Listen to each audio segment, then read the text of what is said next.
Oh, there it is. It's live.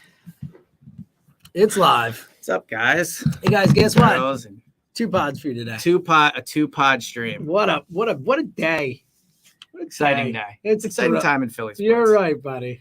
Let me retweet this from Go Birds and we'll get roll. this bad boy started. Wow. I don't think we've recorded since last week. Yeah. Too long. Way too long. But we got a show this week. We do. Which is exciting. All right. Ready, roll? I'm ready. Let's do it. Hey, hello. It is the Go Birds podcast presented by the Bet Parks Sportsbook and Casino app. Elliot Short Parks. What up? James Seltzer with you. Elliot back from Arizona. Owners meetings, tons of stuff to get into. Yes. Let's be honest though. I'm gonna do my best today. You're gonna try. I'm gonna try. It's opening day. It is opening so day. Anyone watching the stream can see my Phillies cap. I got my cap on today. I'm Phillied up today. So I just got to be real with everyone. I never lie to the Go Birds listeners. You never lie. That's a fair point. I got it. I'm going to talk Eagles. I'm excited about the Eagles, but my heart is with the Phillies. Yeah, it just is what it is. Look, I wore a red hoodie. You did. I appreciated that. It is what it is. I do think to combine a Phillies Eagles take.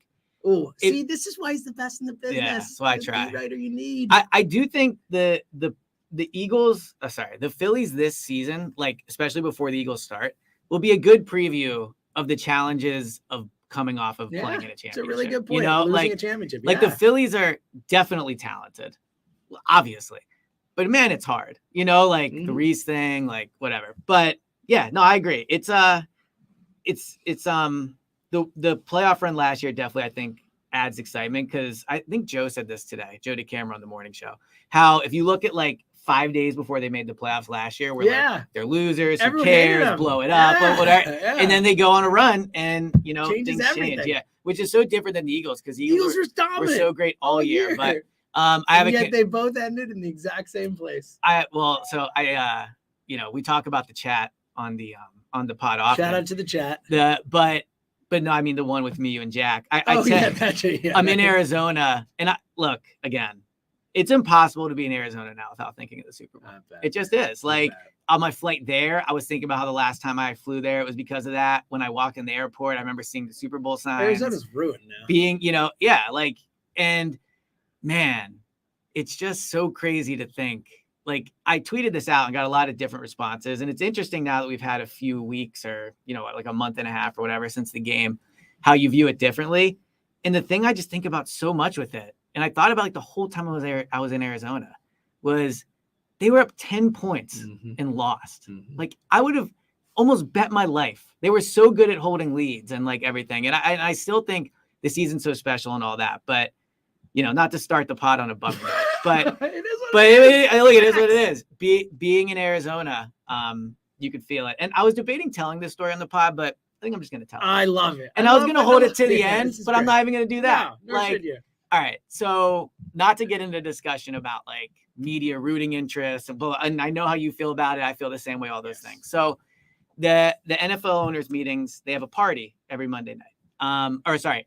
Every year they have a party, and it's outside, it's owners, head coaches, GMs, every team, and they allow the media to come, which is really cool. I'm shocked that they do it. I'm floored they allow the media. Why? Yeah. What's the upside here to let the media in the building? So I debated going into the party, whether I wanted to tell Nick Sirianni, obviously. And I did, and I'm happy I did it. I want to share it with the Go Birds listeners. Oh, I know about this. Yeah. Oh, yeah. No.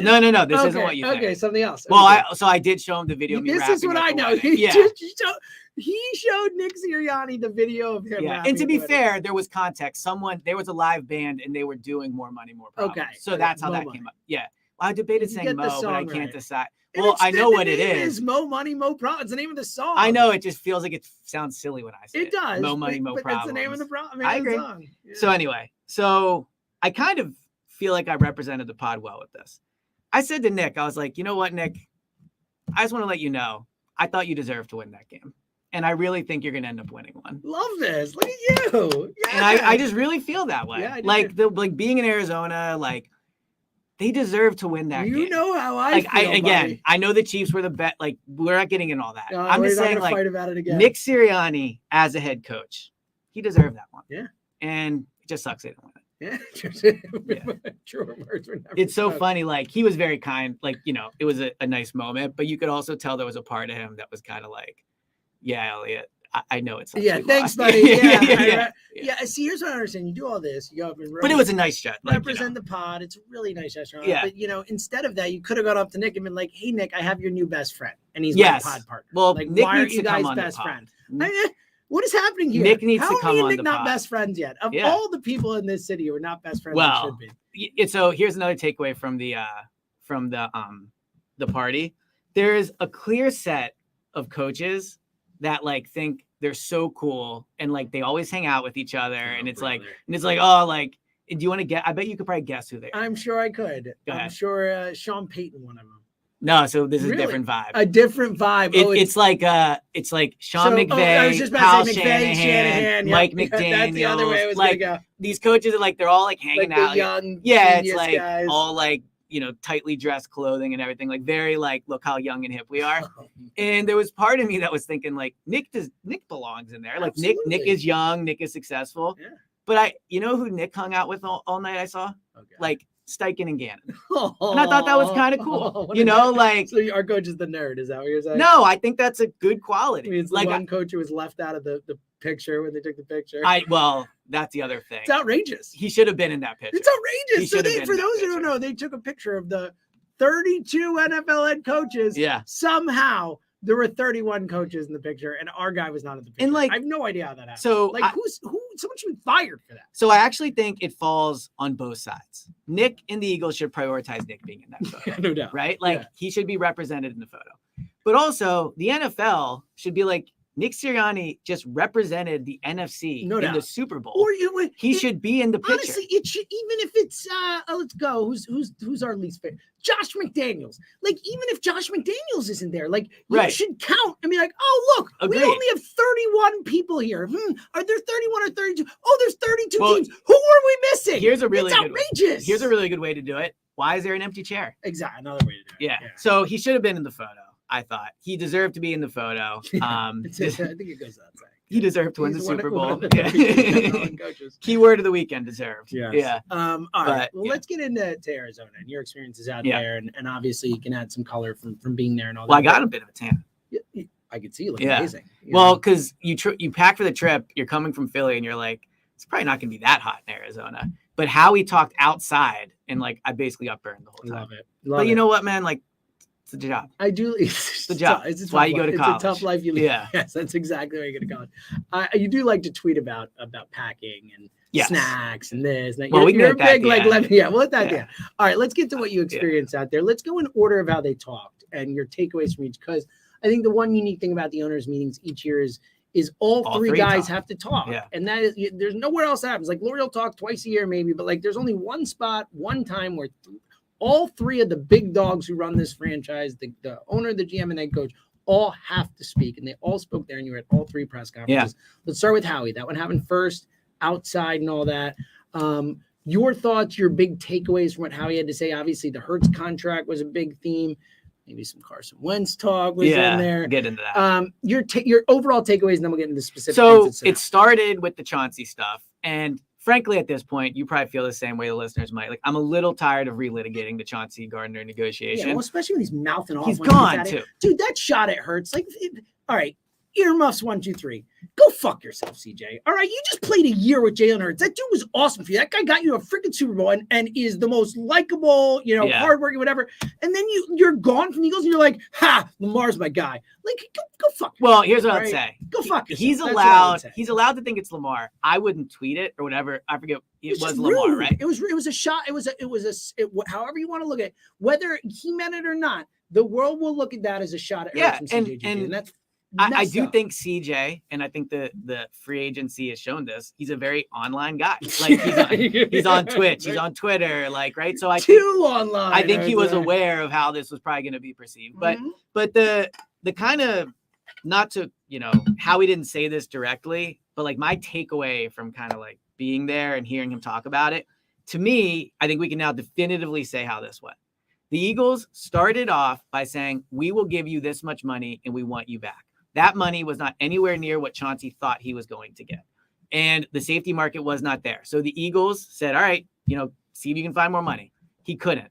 While he was doing that, the Eagles signed Bradbury and signed Slay. And then when Chauncey I don't know if he came back, but when like the Lions thing happened and all that, at that point, the Eagles were like, well, we're not paying you that, right? So I think two things. One, I think the Eagles started the negotiations feeling one way about Chauncey, and by the end, we're kind of like, we're good. And I think don't need this headache. And I don't think it was so much how he handled it or anything, but I think they were probably a little worried, and I think rightfully so. Do we want this guy back in the building if he's extremely unhappy with the contract he got? And I think there's, look, they have strong leadership, and we can debate, the priorities of keeping him versus not. I don't blame them for making that decision. We both talk a lot about culture and, work culture, like at the Eagles, like all those things, right? So I don't blame them for making that decision. But what I will say is, I think the reasoning of saying we paid other people, I'll never buy it. Like, I'll never, ever buy it. I wish they would just come out more so and say, we're ready to move on. You cannot tell me that you didn't pay Chauncey because you pivoted to Slay and Bradbury. You just can't. Like, you could have signed Chauncey. So yeah, they still could have, even at the end for what he got. They probably could have made that. Yeah, so I don't know if that's as clear as it was made out to Either be. way, I'm sure if they really wanted him, that is and if they really wanted him, it would have not come to that point. That's the overarching. Are you going to match a $6.5 million? Like, that would have never gotten there. Correct. Yeah. So I think there's been talk about Chauncey since he's signed, where like is this someone the Eagles wanted in the locker room? I really don't think it was. Look, they issues offered they him a had. deal, right? Yeah, exactly. They were fine. If it's something like that, it's a non-starter. It's like, all right, we're not even. And they wouldn't have. They would just let him walk. They would be like, all right, we'll see you later. So they wanted him. I agree with you. I don't think it's that. Yeah, I think it was the negotiations went poorly, and they were like, you know what? Like, maybe they saw a side of Chauncey they hadn't. I don't know. Certainly, but look at his two straight places, right, where he got traded out of the Saints, and then this happened here, and then again, look, I think Eagles fans wanted Chauncey back. The vast majority of them wanted Chauncey back. I wanted him back. But the way this is played out, like, I would still want him as a safety on the Eagles. Like, and we haven't talked much Edmonds, which is someone you were talking about. I like Edmonds. Yeah. And I think for the money, I think it's a great move. Like, I'm really happy about it. But I wanted him back. But like, and again, I'm with you. It's not like I care about he's on Twitter and he's tweeting him again. Like, I don't really care about that. But like, that shot at Hurts after, like, that did bother me. Like that, because that just felt like, not cool. Like, I know it's such a simple way to put it, but it felt like, bro, like, you were just here for a year with this guy. And he knows what he's doing. Yeah, I agree. And I have no problem with him propping Lamar up. Lamar should be propped up. Like, this whole Lamar thing is nuts. Like, and there is clearly something weird happening there, and he is worth more than what he's getting offered and all that. But like, dude, like, you just played the year with Hurts, and everyone's going to take it a certain way. Everyone's going to take it a certain way, and he still did it. Yeah. And it's just like, bro, like, all right, bye. I'm fine with you being gone. And I think that's probably, honestly, this is not surprising. That seems to be where fans are at now. Yeah, well, look, I think, he turned on us, and that's fine. And he says we turned on him. Like, everybody wanted you, dude. Like, everybody wanted you. Like, here. and from my point of view, like, irrational. In an irrational way. Yeah. Like, again, like, those polls were astounding. It was like 80% him and like 10% Hargrave, 10% Pryor, 6%. He was like, what is this? I agree. So yeah, so the Chauncey stuff, that was that. In terms of roster building, like, Howie's never really going to say much. Like, I think they're going to add another defensive tackle. I think they are going to, Edmonds is a nice player, but I think they're going to add another linebacker. They'll probably another safety. So there wasn't much revealing in terms of that. I will say I got the vibe, like, just the whole weekend. Like, I don't think they're taking Bijan. Yeah. That was kind of the feel that came out of there. Here's how. Look, and Howard Eskin came on, and Howard, Yeah. But Howard was down there. Howard came on the midday show today and said, I would be shocked if they drafted Bijan Robinson. It's not going to happen. Here would be the world where they have Bijan at 10. If they're sitting there at 10 and there's nobody else they like. So I think this is kind of how. Which is so unlikely. Well, this is how I think they would they view have it. to trade back. But here's the other thing. So, all right, let's say you're sitting at 10 and you think Bijan has top 5 running back potential. And there's a defensive tackle, whoever, not Jalen Carter, whoever it is, where you're like, he's a more important position, but I view him more as like a top end rotational guy. Like that's the type of decision they'll make where they want to take somebody other than a running back. But if Bijan is the best player at 10, then there's that argument. But and it depends how much he's on their board. Like if Right, they have exactly. him as like the third best player in the draft, the next best guy is the 10th best player, and it goes that way. It's like, what do you do? And I know there's we sit here and say there's always an option to trade back, but I think the world where they take Bijan at 10 is the board didn't break their way. There's no one they view as an impact player at 10, and they have no real offer to trade back. I think what they could decide is if we're sitting at 10, and even if it's a bad offer, we would rather just drop back a few spots, pick up a pick, and take somebody at 13. But I think, especially if they don't want to take Bijan and they got 4 guys these are kind of exactly guys, right. Yeah. I think they might take Bijan at 30, but it won't be there. Yeah, probably not. Probably not. Probably not, you never know, but I think there are enough teams in the 20s who win now teams who in that spot would be willing to take a shot. I also don't think they're signing Ezekiel. Good. I'm happy about that. And we didn't even talk about that on the pod, but I like you and I both had the same reaction. We were just absolutely not. Yeah. There is no, I do not want anything to do with this guy. Well, he's bad. And that aside, because he is bad, I do buy into the bringing Cowboys into the locker room thing. Sure. I know there's a portion of people that's you can't not bring in a Cowboy because of past Cowboys, and there's truth to that. It is unbelievable though. But the list, no one has ever worked. Right, never worked. If you bring in Micah Parsons, do it, right? Sure. But I think there is something to it, we can pretend like it's dumb all you want, but if you kept drafting players out of the same college and it didn't work out, I think eventually you'd be like, we probably should stop looking at this college. So I don't think I'm going to be signing Ezekiel Elliott. In terms of Jalen, so the Jalen contract thing, and we're going to get into Nick and Jeffrey Lurie, but as a whole, everybody was very clear. We're going to sign Jalen.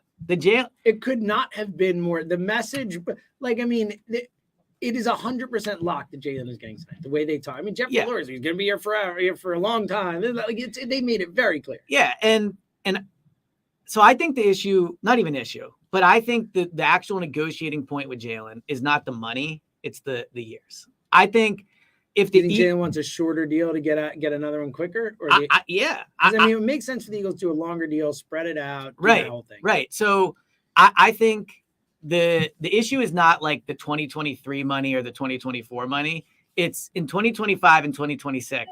What is this going to mean for our cap? But also in 2025 and 2026, are we going to have Jalen on a discount, or is he just going to get a new deal then? Mm-hmm. So we talked about this a bit on the last pod. What do the Eagles get out of signing Jalen? Because if you think about it, they really could be like, you know what, Jalen, we're going to wait a year, right? In reality, they hold his rights for the next 3 years if they wanted to. 100%. And we are both high on Jalen. But there is a world where you go, Jalen, you were awesome last year. It's 1 year of production. We're not giving you $180 million off of 1 year of production if you're not giving us some type of discount. So I think that will be, and when I say discount, I mean in 2025 and 2026, not for next year. Where in 3 years, Eagles can sit here and we're doing this pod, hopefully, and we're sitting here and going, wow, Jalen's the 12th paid. And that's why, because when he gets paid, he will be in the top whatever. Right, whether but it's about two, making it go down. That's the point, because you can't have a quarterback in the top 3 forever. Right. The whole point is, you're going to be the top guy for a bit, but then other guys are going to sign, other guys are going to sign, other guys are going to sign, and then you're going to be 11, 12, 13. That's when we get our value, and you get your value early, we get our value late, and then we figure it out after that. 100%. That's the if both people are going to make out in this, that's how that works. Yeah, and I think that's the goal. And then from Jalen's perspective and his agent and the NFLPA and all that, look, he can sign a 7-year deal so they can stretch the cap out. What it's really about is what year can he get a new deal, right? And so I think that's probably where the negotiations are taking place. I don't get the sense that we're doing an emergency pod in the next week about this. Things could change. Did you hear what Rappaport said? No. Ian Rappaport said it's going to get done. Essentially, he's hey, they want him here. This is going to happen. Yeah. He goes, so the deal could happen anywhere from the next few hours to the next several months. Yeah. It's what? And I don't what think does that mean? Really, dude? Right. What? I would just say, if you're listening to when I heard the clip, I thought he said the next hour is the 7 days. I was what's going to happen soon? And the camera, we're listening to the guy. He's no, he said months. And I was yeah. He didn't say months. That's ridiculous. He said months. I mean, I made the joke before that when the emergency pod happens, it'll be, wow, what a great deal for Jalen. So I hope he got paid. I do think it is going to end up being that way. But if you're somebody that's listening to this and is man, it hasn't happened yet. Why is it not happening? And you're getting worried. My advice to you would be just live your life as if it's done.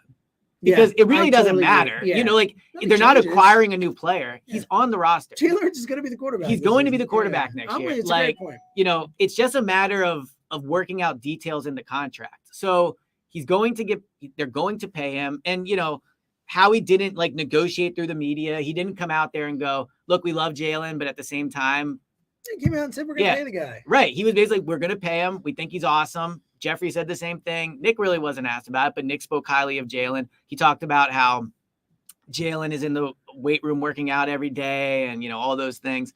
So, yeah, from the Jalen's perspective, from Howie, like Jalen's going to get paid. Yep. It's just a matter of when. Yeah, totally agree. All right, anything else from Howie? So here what I thought the most interesting thing Howie said was, he was talking about, I forget who asked the question, but the question was paraphrasing. Essentially, you know, you've talked about making mistakes before after 2017. And if you look, like you're bringing in Fletcher, Kelsey, BG, like, are you making the same? Doing it again? Yeah. And I was just surprised, having been around Howie a long time, how defensive he got about it. He was kind of like, and I agree with most of what he said here. Well, you were saying it in the moment. Yeah. You were saying the pandemic, Carson Wentz, right. And that, yeah. But he also said, you know, he said, like, people act like those 2 years were a shit show. They were not real. Like, other teams, the Giants would kill for 2018 and 2019. Yeah. In fact, the Giants the season they just had last year almost kind of mirrored the Eagles 2018 season in a way. I mean, think about it this way. And Dable got coach of the year off of that. Let me see. I just pulled this tweet up because I thought it was really interesting to see a Warren Sharp tweet. Here it is. The years without a playoff win. Without a playoff win. And like the Eagles won a playoff game in 2018 and almost won the conference championship, like really close. The Detroit Lions have won a playoff game in 31 years. Dude, that is unbelievable. The Miami Dolphins, like a respectable franchise, 22 years since they won a playoff game. The Raiders, 20 years. I mean, they've won multiple Super Bowls, 20 years. Washington has won 3 Super Bowls in 17 years. I like the Jets, 12 years, you know, like, so Carolina was in the Super Bowl. Doesn't feel like it was that long. Carolina and Denver played each other in the Super Bowl, have not won a playoff game in 7 years. So like, I'm with you while in the moment, it was like, oh God, coming off that, what a disaster.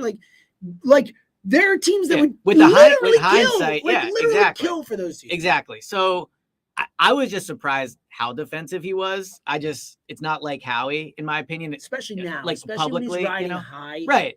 Well, now's the time to do it. You know, but you also don't see him get that way when he's riding. Yeah. When he's riding high, he's jokey, fun. Howie, like it's rare that he gets defensive. It was only in the tougher moments that he gets out. So the other thing he said was, you know, he was like, look, there were mistakes, but we got poor quarterback play. Wow. He just went for it. And he's right. Of course he is right. The worst quarterback. And we talk so much about 2020, but Carson was not good in 2018. Yep. He was not good for the start of 2019. Only had 4 games. Even at the end of 2019, it was a horrible. And again, props to him. Like I thought it was a big moment in his career. Yeah. But it wasn't like they were winning these games 43 to one of the worst divisions in football. And they were low scoring games too. Yeah. So the offense wasn't exactly clicking. And remember, they barely won. Like the one had the touchdown pass at the end. Was it Boston Scott? Greg Ward. Yeah. Greg Ward. Thank you. Like it was like literally the end of the game to win it. Now to that point, he was playing with Greg Ward in Boston Scott. He was playing with Greg Ward, Boston Scott. Yep, no doubt. Howie holds his blame in that.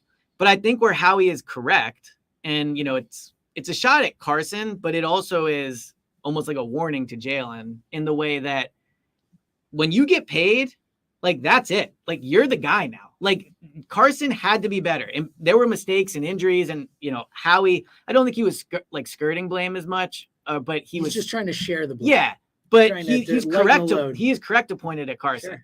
Sure. But it's also, you know, a little reminder to Jalen, like once you get this deal, like things change, you know, there's no more, like, what a great up-and-coming story. And, you know, they lost this game, but the defense was bad. Like, Carson never got any of that. Like, and it was right. Like, when you're making that type of money, you're expected to go out and produce and be the difference because you are being paid to be the difference. And Carson was not the difference in a positive way for the majority of the time he played between 2018 and 2020. Now, the other thing, and Jeffrey pointed this out, but, you know, Carson suffered injuries, right?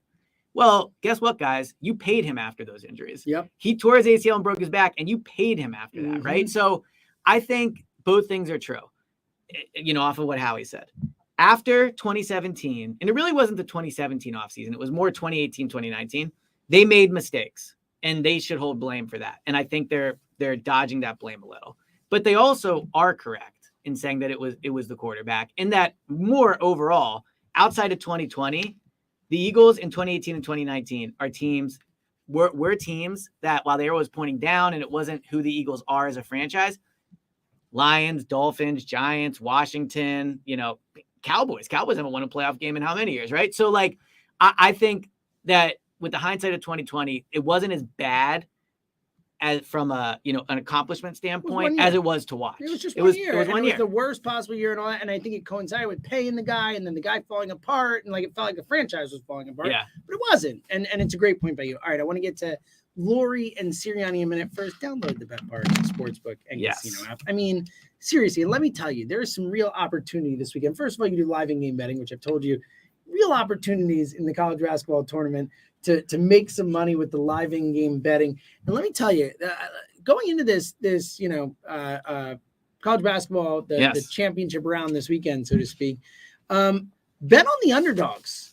Like, UConn good theme for the pot. UConn is a minus 139 favorite in this tournament going in, and there are 4 teams left. Everyone else, Miami's plus 450, San Diego State's plus 450, Florida Atlantic's plus 650. This tournament has been a disaster. Yeah. Like, I like Miami. I do too. Yeah. I think that's a great bet. I like Florida Atlantic as plus 650. All they have to do is win 2 games. I agree. Some good teams. Like, UConn has looked awesome, and yes, like, they should be the favorite. Like, they're the most likely to win.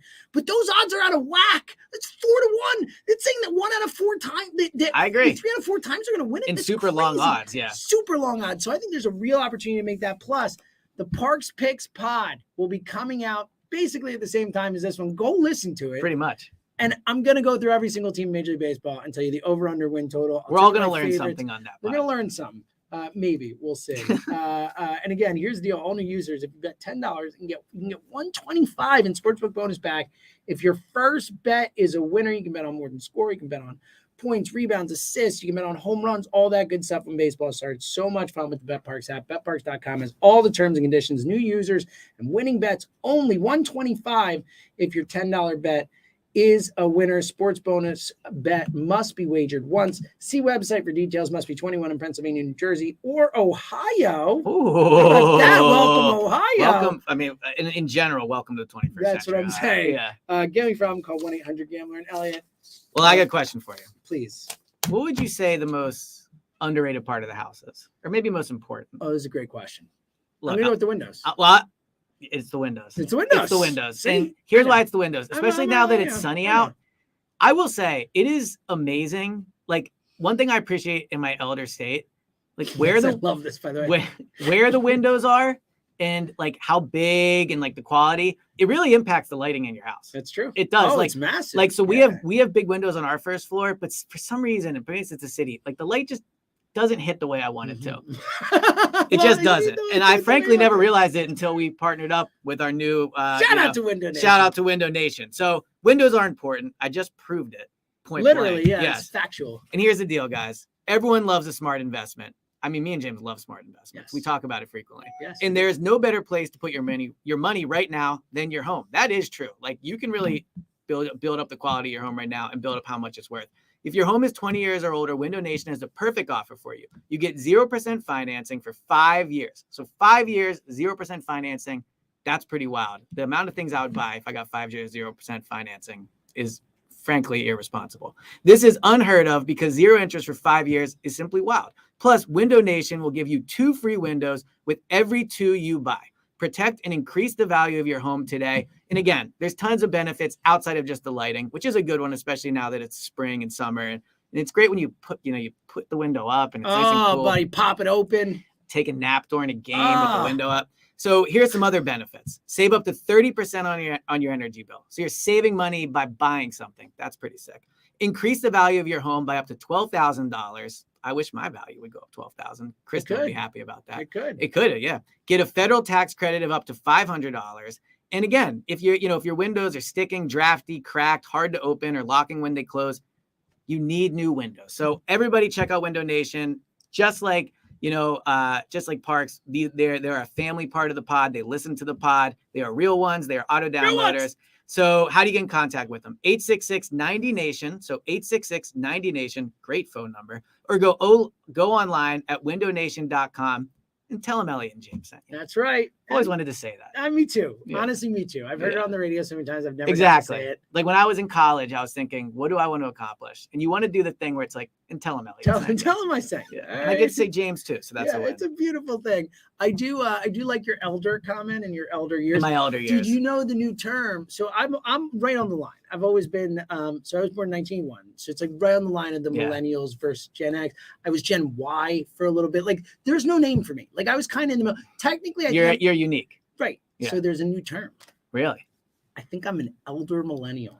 Wow. Makes me sound wise, which I like. Also makes me sound like an old man, which I don't like. So elder doesn't scream youth. No, it doesn't. Definition wise. But wise. It does scream wisdom. It does scream wisdom. Wise. Yeah. So, well, everybody listen to me. I'm an elder. Okay. Yeah. Respect your elders. Boom. Respect me. I think the moments in my life where I feel the oldest is when if you're online, you're filling something out and it's like you have to go to your birthday year. Oh, and you're like, all right, you're in the 35 to 44. Whatever, well, not just that, like you go scroll to the year. So it's like I'm scrolling down and I'm like, wow, I never used to have to swipe this much. Yeah, that's a good one. A lot of years since the year 2000. The sports stuff. I mean, now that Brady retired, I'm older than every professional athlete. Like that's tough. That's a tough beat. Is that I'm true? not 100% sure. Like there might be a baseball player who's like 42 or whatever, but like let's put it this way: within the next 2 years, I will be older than every professional athlete in the 4 major sports. Like that's a moment, buddy. Well, it happened for me in a lesser way where like I used to be like the same age as a lot of the Eagles players. And now other than all the old guys. Now you're the old guy in the locker room. It's like you used to be sit like, in the back of the locker room and be like, now. Look at this newfangled TikTok these kids are dealing with in the secondary up there. Yeah. All right, let's get back to the Birds. All right, so who spoke next? Nick did.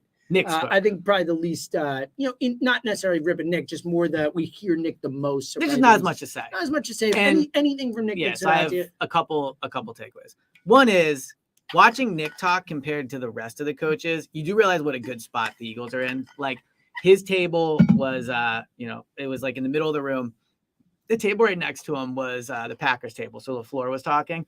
And it's just a complete media circus, right? And then, the Baltimore Ravens, John Harbaugh. Oh, yeah, well, and Lamar tweeted that's what I mean, it, right? Yeah. So, like, you look around and you Strong see franchise. The question the Eagles are being asked are like, what are you guys going to do at your second safety spot? Yeah. And other teams, or how hard is it going to be to go back to the Super Bowl? Right, exactly. And other teams, it's like, so your franchise quarterback wants out, or like you have no quarterback, or like who are you going to draft, or like you think you'll ever win a playoff game? How are you going to deal with this messed up Lamar situation? So man? It's not looking good for everybody. No, it's a really bad look. That stood out from Nick. The one thing I thought he said that was the most interesting was he was asked, now once Jalen gets paid, are you going to change how you coach him? Because obviously at that point, that is a really interesting. It's an interesting question because that is something I think a lot of Eagles fans wonder. Yeah. And he said no. Good. And I think that's the correct answer. It absolutely is. Because here's the thing: like, if you want to say to me, "Am I confident that Jalen can be healthy for the next 10 years?" Guess what, guys? I'm not confident anybody. Nobody. Like there's not one person I'd be like, "Oh yeah, that guy's." Mahomes gets dinged up all the time. Mahomes could barely make this. We thought he was going to be out at halftime. Joe Burrow, who I think if you said like, who would be the pocket quote unquote passer you want, you would point to Joe Burrow. He's already tore his ACL. Right? And Jalen was awesome. Brady even tore his ACL back. Right. Jalen was awesome from the pocket. So here, like, I understand that conceptually you want to minimize the hits Jalen takes, but I think what it takes to do that will hurt the team so much because there's a few ways you can do it. You can stop running the RPO in the running game. Well, they're really good at it, and they're in the Super Bowl in part because how good they were running the ball. You can tell him when the play breaks down, just throw it away and don't scramble. Well, guys, get ready for a lot of 3rd and longs, as opposed to like 3rd and 3 or a first down or 2nd and 4 instead of 2nd and 10. Like, so there's those things, right? Like it was a clear benefit to doing that. But, you could not run designed runs with him. And they really don't do as much of that as people think. A lot of his runs come off scrambles or RPOs. They don't do a lot of you are running it on this play no matter what. The truth is the NFL is like a 3-year window league. If Jalen can play the level he played last year for 3 years and not suffer a major injury, that would be an incredible win for this franchise. He would be worth every single penny if he is top 6 quarterback every year and stays healthy. Without a doubt. And he's missed He'd be games. underpaid at that point. Right. I think Jalen is good at the end of runs. I think that he's going to get hit. Like, guys in the pocket get hit. Guys, like, it's part of the game. It is what it is. It's he's going to get football. hit. And I do think one thing, and this actually surprised me. So Jalen averaged 11 carries a game last year. So think about Carson with the Eagles. Guess how many carries he averaged a game? You can do before the injury or after. Well, or I mean, overall. I would have guessed lower, but the reason you're asking this question, I'll say like 7. 3.5, 4. Wow. Yeah. Okay. The year they went to the Super Bowl, he averaged 4.5, but the year before it was 3. So I thought it would have been higher because Yeah. the way you're asking the question. And so if you said to the Eagles or a fan that was worried, hey, wouldn't you love to get that 11 number down to like 4? You would say, yeah, that'd be great. Well, guess what? Carson ran it 4 times a game. He broke his back. He tore his ACL, and he suffered multiple concussions, if I'm correct, or at least one in that Seattle game. So, like, ultimately, you know, we both drive our cars all the time. Like, we don't think about it when you get in the car, but that's risky. I flew to Arizona and back. It's safer to fly than it is to drive. To drive to the airport. They're That just by a lot. Yeah, there are just things in life that there's inherent risk that you're better off not being worried about it because you simply can't prevent it. You cannot prevent Jalen getting hurt. He can be smart in certain ways. I can put my seatbelt on, but like ultimately there is risk involved in life and there's risk involved in football. And if the Eagles are going to pay Jalen $50 million a year to be Jalen, the worst thing they could do is pay him $50 million and then water him down all the time. It's like buying a car and being like, a no-brainer. you know, like buying a car and saying, well, I don't want to drive it because like, God forbid. It's a great right? comp right there. So ultimately, I agree with the answer. Is there a chance Jalen gets hurt? Yes. But if he gets hurt, it won't be because he runs it too much. It'll be because on one play, he got hit the wrong way or like whatever. No, look, you could say that there is probably a slightly higher percentage of injury, Yeah, there is, risk of yes, injury you're than, right. than if someone just stands in the bucket.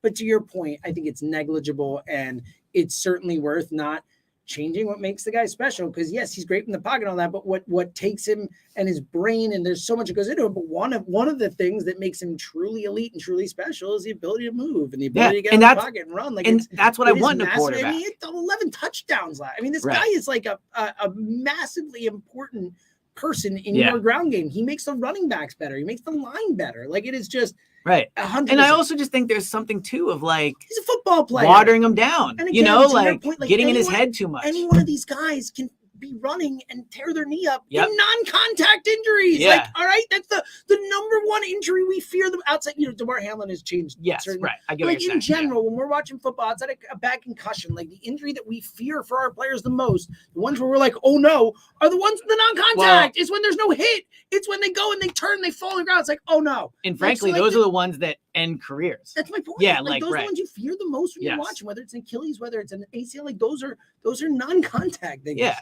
So I think they'll handle it in the way where they'll try not to get him hit a ton, but you just got to let him be Jalen. And with you. Don't view this as 7 years. View it as 3 or even frankly 2. Yeah. Like we thought Carson was going to be the guy for 10 years. He was gone in like 2 years after that, right? So I just I agree with what Nick said, and I don't think people should worry about it outside of just a general fear of your player getting hurt. No, and again, and look, it's always going to be, especially after the injury last year and all, like when he's running the pocket and he takes a hit, we're going to get nervous. It's going to be like, but to Elliot's point, like this guy's way smarter with his body than almost anyone I've seen who plays the game this way. So, you know, it's all you could do. All right, let's get to Lurie, and then I want to get to Jeffrey Simmons things, and then we'll get out of here. Lurie, though, you know, we played some of the comments on WIP, some interesting stuff. Lurie, as usual, like to talk. Long answer. A little bit of verbosity when it comes to old Jeffrey Lurie. Good word. But he was obviously incredibly heavy praise of Jalen. You know, basically said, "I love him more than my own son." Yeah, he didn't exactly say that, but he implied it. So he was more mature. He's more mature. Your thoughts from what Jeffrey had to say? So I thought Jeffrey, on the Jalen thing. So I asked him the question. I said, you've given out flex. Yeah, no big deal to me. I was in the front row, whatever. But so Jeffrey Lurie knows me, no big deal. Yeah. So I asked him, like, you've given out a bunch of quarterback contracts. Like, what do you think's different about this? And I didn't want to be a dickhead asking it, but the real question was kind of like, Vic didn't work out. Yeah, Carson well, didn't work yeah, out. They've essentially given out up until now three massive quarterback contracts, and two of the three Two didn't have work. not worked out. So And Vic was great to get the contract, but the contract itself didn't work out. Obviously, the Wentz didn't, and McNabb worked. Yeah, so. but I don't really always remember when McNabb signed versus what happened after. McNabb signed that big $100 million deal, and he was great for a while. Okay. So McNabb worked. contract was a win. McNabb worked. All right. So, and he said basically, first of all, he also did the thing where Carson suffered injuries, and it's like, bro, you signed him after the injury. Well, so really quick, I want your thoughts on this because one of the things that I've thought about for a long time is that I think that concussion injury was worse than it seemed in the moment. And it's the only thing that we can point to and be like, this was Carson before and this was Carson after. And Grant, I think it's definitely the ACL. But no, I'm saying it's not as big an injury. I'm saying, no, obviously the ACL in the back changed his career. Look, we knew that in 2018, 2019, he didn't look the same. Yeah. But at the end of 2019, he had that run and was not the worst quarterback in football. No. And then the next year he was. The only thing that happened in between them was the concussion. I'm not saying it affected him for that long or whatever, but it is interesting that Lurie mentioned that we gave him the contract before the injuries, and the only injury after the contract is a concussion. I do think that is notable. Yeah, I agree. That's a good point. So, then he said the whole I trust Jalen. And look, like we all trust Jalen. It's not going to prevent him from getting hurt. So like there's gonna have to hope he stays healthy. And yeah, I mean, again, Lurie talked as if, and the deal is not done, but Lurie talked as if they all talked he's already signed. They all did. Exactly. I mean, they were saying things like Jeffrey Lurie literally said he's going to be here a long time. Yeah. Like he wasn't like we're going to work with him for a long time. He was like, he'll be here. Like it was unbelievable. I couldn't believe it. How candid they were with that. The other thing that he said, there's a few, I'm trying to decide which one I'll talk about first. He said multiple times, like, if we would have gotten the ball back with 148, I would love to see what would have happened, which is really saying, I think, what I wish I would have asked him? I really fumbled the bag on this. I think it's fair to ask him about the field. Especially Lurie. Yeah, because he's the owner. Like, he's not doing the whole, look, both teams played. The question is, Jeffrey, you are part of the you make decisions. NFL. Yes, yeah, you're one of the 32 most important people in this league. What did the league think about this field, and is it something you guys are talking about? So I wish I would have asked him that. Unfortunately, we probably won't talk to him for another year. But so it is what it is. He talked about how by then they'll have won the Super Bowl. And exactly. Or they'll slip all over Vegas again. God. But he talked about how important developing players is going to be, and I think it's a good point. Like, because when you're paying Jalen that much money, you got to have guys that you draft for $800,000 and you get $20 million worth of production for $4 million, right? Like, so I think they're very aware of that. He talked a lot about how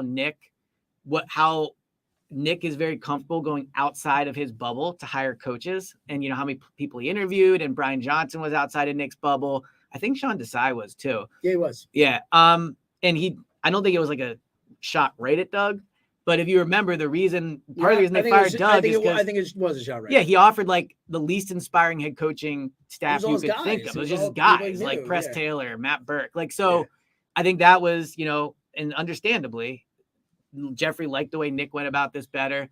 So I thought that was noteworthy. Which jives with Jeffrey's interview style too. I mean, every time he hires that coach, he interviews as many people as he can. It's like, remember, it was at 13 voluminous notes. And all that. Exactly. Like that does align with, I think, what Lurie's core principles are on interviewing and hiring and whatnot. Yeah. So he gave like a lot of behind the scenes people credit, didn't name them, but just talked about, how much people worked to get them to the Super Bowl. I'm trying to think. I mean, again, there wasn't that kind of shot at Doug, the Jalen stuff, development. So remember that NFLPA thing that they, he said he didn't read it. It's like, come on, sure, bro. buddy. Yeah. Like, I just don't want to talk about it. Yeah. But outside of that, again, it's just kind of like the Eagles are in a great spot. The backbone of the team, like Jalen, Nick, Howie, Jeffrey, there's probably not a better backbone in the league besides maybe Kansas City. Arguably, Kansas City, I think that's it. Yeah, especially if we're talking about all of them, I think that's the only other one you would put out. Right, like Daniel Snyder is being forced to sell while Jeffrey's in the room talking about. I mean, think of the other quarterbacks like Burrow, but it's like Cincinnati is one of the cheapest, historically, one of the cheapest organizations in the history of the sport. Yeah. I mean, like they're not. We all remember it was only like 2 or 3 years ago that Zach Taylor press conference where he had the like literal like science card from like a school, right? As his thing as his podium. And so like they're a bad organization. They're a very bad organization. So I'm with you. I think it's a really good point. All right, let's get to the Jeffrey Simmons thing, and then we'll do final thoughts on it. Stuff. And by the way, if you are watching the video, don't go anywhere. We're gonna keep going. We're gonna do another pod after this. So Yeah. Parks Picks pods. If you're listening, they'll both be out. Yes. May as well get out. MLB season starts staying a lot. But so stay here. That's coming up. Stay tuned. Stay tuned. Yeah. Look at you. After the break. What a freaking pro. I know. Such a radio guy. We'll tease, all that good stuff. All right. The Jeffrey Simmons thing. Obviously, the Titans seemingly it looks like they're entering rebuilding mode. All that made it aware. At least reporters made aware. Rumors, reports. Jeffrey Simmons on the block. Well, I think he unfollowed everybody on Tennessee, and all so that's the, how. all So the good, it's another all the, Chauncey. all the stuff Yeah. we know. Yeah. This guy is an elite defensive tackle, arguably, one of the 2 or 3 best in the sport. Right. Obviously, I think he's 25 years Yep. old, if I'm not mistaken. I believe 1 year left on the deal. Obviously, he's looking for money, but he is also like an elite defensive lineman. Like, and you tweeted this, but it's like as soon as the name came out, it was like this has Howie Roseman Dude, you couldn't. all over it. You could not invent a situation that screamed Howie. It's more unbelievable. than Jeffrey It's just Simmons. like, oh my God, like Foundation the need, yeah. the belief, Foundational the whole thing. position of need, age, 1 year left on the deal, Yeah. unhappy with the team, somebody that would be a shocking move. Like I know. this literally, it's like couldn't be more It's Howie. almost too perfect. It's almost Yes. like because it's so perfect, there's no way it could happen. So here's the question. Would you trade number 10 for him? Because I think we would both, without question, do number 30. I would don't trade think that's number 10 like for him. interesting.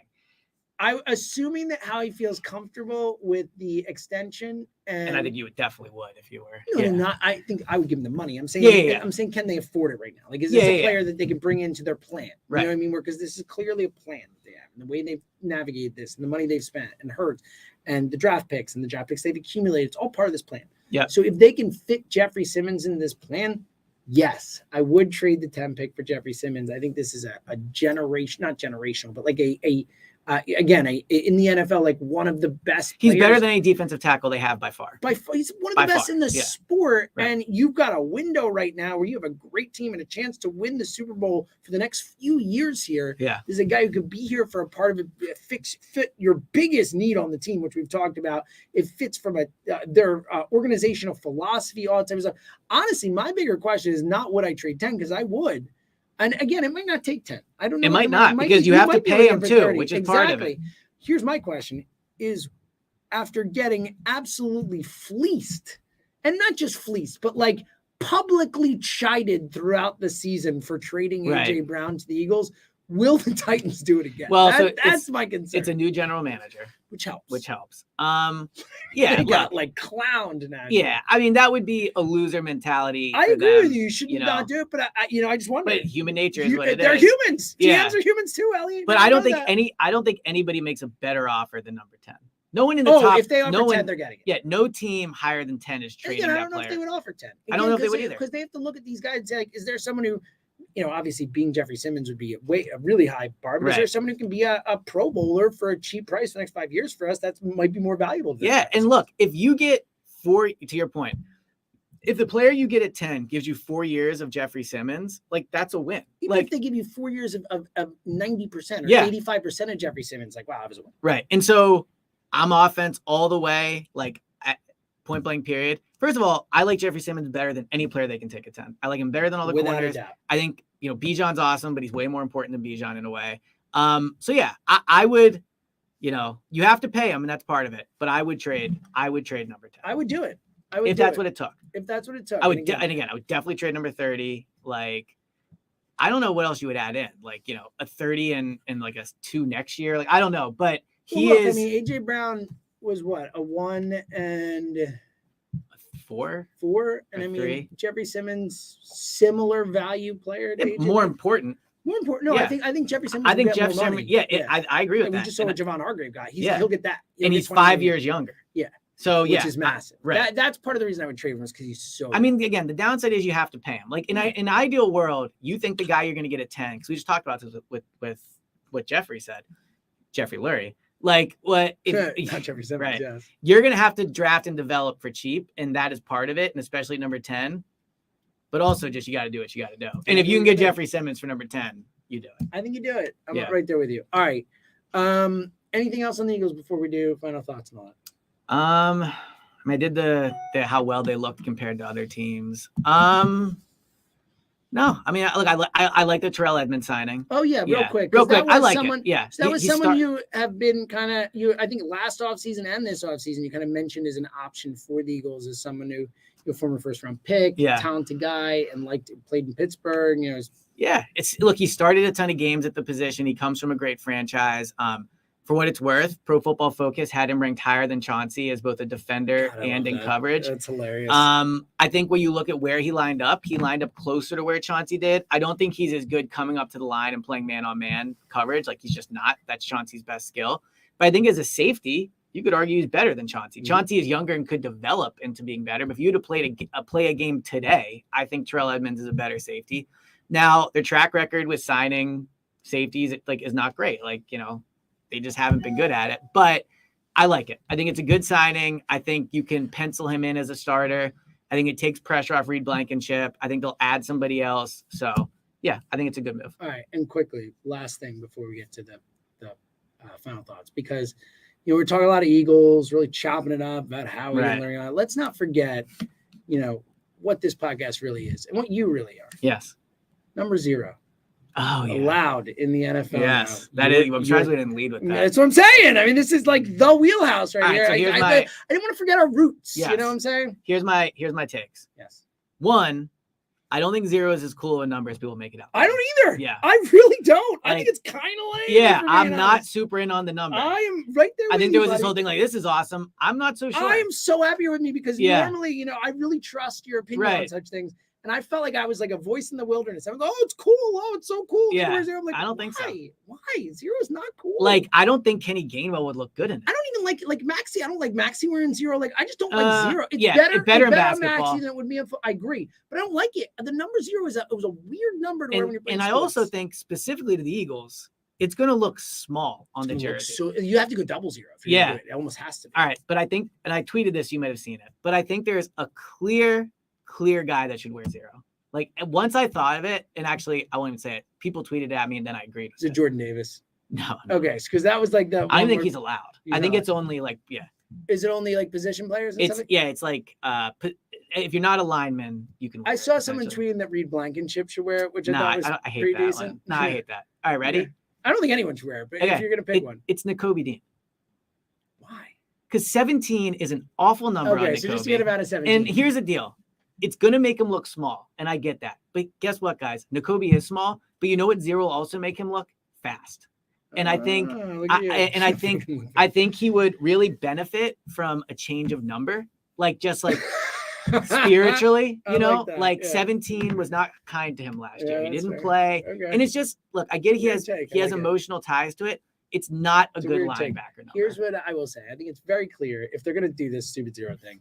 There's one player on the Eagles who should wear number 0. It's so clear who it is. It's the punter because they're going to be a 0 anyway. So you may as well. Well, I do actually kind of like the rule if a franchise just said, you know what, the long snapper wears. Yeah, sure, exactly. Yeah, just give it to someone doesn't matter. But also, it's a 0. Nakobe NAK0BE would be a cool logo that would thing. be all right. I think Nakobe should go to 0. That's the best argument. I think he should go to 0. All right, final thoughts. Yeah, so I got 2 really good ones, but I'll just do 1. You can do 2, or you want to save one for the next pod? Yeah. Oh, stay tuned. Okay. So I only have one good one. We talked about 2 that I'll do. I'll get through it, but I'll use my good one for this one. We talked about being older, right? Yes. I was cleaning the house a few days ago, and I saw something. And I thought to myself, this is an ancient artifact. Wow. And you know what it was? Artifact. You ready? A nickel. Coins are done. They're done. They are old things. It's like when you used to go to a museum and be like, wow, look at this old pebble they use for currency in Egypt, or Yeah, so it's like Egyptian. Right, exactly. Or look at this I don't it's a very good. I don't even know what the old British used to use, whatever. Pounds. Look at this They still use them. Okay, well, what's an old coin? I don't know. Brexit, the whole thing. Yeah, shekels. I just shekels. Coins are old. Shekels. I'm serious. If you're listening to this pod, take a coin out of your pocket and look at it. And I think you'll realize, wow, these things are done. I think there's look, my brother's 21, so he's probably not quite there yet. Zoe will grow up probably never using coins. It's really possible, right? I mean, she'll pay for everything on her phone. She'll use cards. Right. By the time she's out there, it might be. You still get coins out there. You get Think of the last Like time Wawa. you got how many Wawa gives me how many fun. times a That's year do you why. think you get change? Wawa, it's super Okay, annoying. but how many times a year? Oh. I mean, we go every week, so it's a but like, and I don't think you get change as much as you think. But Well, I don't anyway, use cash as much, but whenever I use cash, you Right. gotta change. so think about you can pay with your phone, you can pay with your card, you can pay with cash, and even then, you like then you're only getting if you pay with cash. And so Well, they like should just have everything be even numbers. Like, don't make this, well, that too. $3.79. Make it $4. Right. Like, what are we doing here? Like That's the real answer. like coins belong in museums. Like they are done, especially old looking I don't think coins. there's much Like coins that value were to made it. in like the 70s that are Yeah. still in circulation. Like that thing is like That's super fun when you get those. It's like, ooh, look at like a drummer boy, little drummer yeah, boy. it's like quarter. it's I like love finding little a drummer it's boy like quarter. finding a Yes, it's like finding an Egyptian yeah, coin it's from being like, you know, thousands. come of here, years young ago. Zoe. Look what Yeah. I found when I was That's young. right. We used these to buy Yes. gum. Like, you know. Yes, it's a good thing. Thank you. Not really, but I like it. Here's mine. I have a phrase that I'm super into. Oh wow, my next one's a phrase. Get out of here. Yeah. Oh, that's fun. All right, good. Well, I'm happy to use my phrase this time. You can Hopefully use it's yours not next the time. same one. I don't So- think it is. I just think it's so funny because it is such a patronizing phrase while also being I guess a compliment in certain Yeah. way. Whenever you'll say like, oh, like I'm doing this, and be like, oh, I love that for you. For That you, is really it's good. oh, I love that for you. Like, Yeah. not for me, never for me, Right. but for you, this is great. That is really good. I love it. It And is such like a backhand. exactly. Like, So Emily always uses it for Zoe. Whenever Zoe will say something, she's like, "Oh, I love that for you," and I crack up every time. It's because kind of she's like, clearly mocking her and not daughter. to Zoe's perspective, but like, you know, it's like looking down on somebody. It's so It's like patronizing. It condescending. is so Yeah. great, but it's also like I'm saying a nice thing to you. I'm gonna you know? find a way on the pod. You're gonna be like, I would take Christian Gonzalez like, at 10 I and be love like, that for I you. love that for you. See? But now back to the real. It's a great phrase, right? That is So good. thank you. I felt good about that one. My next one won't be as good, but Elliott's gonna carry us on the next one. Yeah. All right.